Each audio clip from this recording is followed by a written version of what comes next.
Hey folks, welcome back to This is VANCOLOUR. I'm your host, Mo Amir.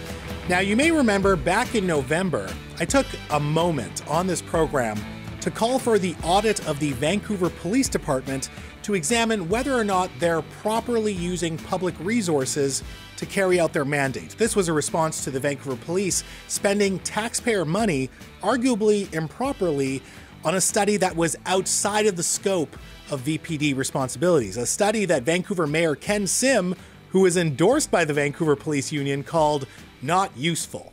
What if we did a social impact audit on the Vancouver Police Department? I mean, the VPD comprises 21% of the City of Vancouver's budget, and the VPD's budget has increased over 70% since 2010, and they continually ask for, and usually receive, more resources, even while they apparently have the cash to pay for studies outside their core responsibilities, all while crime in Vancouver keeps getting worse and worse, according to the VPD themselves. I'm going to revisit this issue, but more broadly around this idea of police accountability, especially given what we've heard tonight from Jen St. Dennis and Kyla Lee. So without further ado, let's take a moment.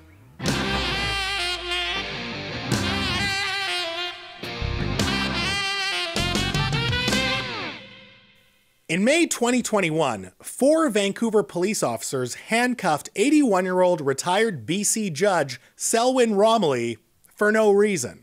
Now, Judge Romilly is black, and the VPD were looking for a dark-skinned man, albeit someone in their 40s. But even if Judge Romilly passed for someone half his age, should someone be handcuffed primarily because of a race match? VPD Chief Adam Palmer apologized, but never explained to the public how this improper handcuffing could have possibly happened, although it's pretty obvious. As was the case in 2019 when VPD officers improperly arrested a First Nations man and his 12-year-old granddaughter for legally using a government-issued status card to open a bank account. At the time, VPD Chief Adam Palmer defended the handcuffing, something about standard procedure, and although the Vancouver police apologized, the officers who arrested the man and his granddaughter no-showed the apology ceremony, even though it was agreed that they would attend, which some people might say is like not really apologizing at all. Now, others may argue that these are rare and unfortunate incidents, but that doesn't explain how the VPD refused to own up to its own mistakes in these high-profile PR nightmares.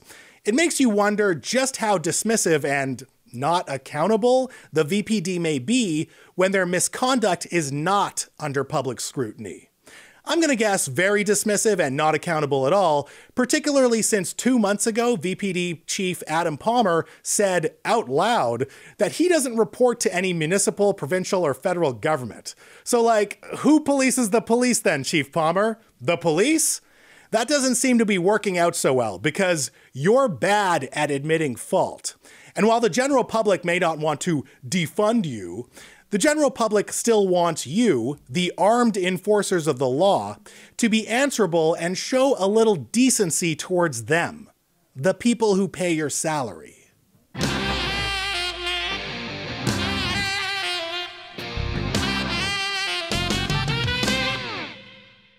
Folks, that's it for tonight. Thank you so much to Acumen Law's Kyla Lee and the Thais Jen St. Dennis for tonight's show. As always, we will be back next week right here on Check. In the meantime, if you want more This is VANCOLOUR, find us on Apple Podcasts, Spotify, Check Media's YouTube channel, and the Check Plus app. But for now, this is VANCOLOUR, and I'm Mo Amir telling you that in a province where you can be anything, be colorful.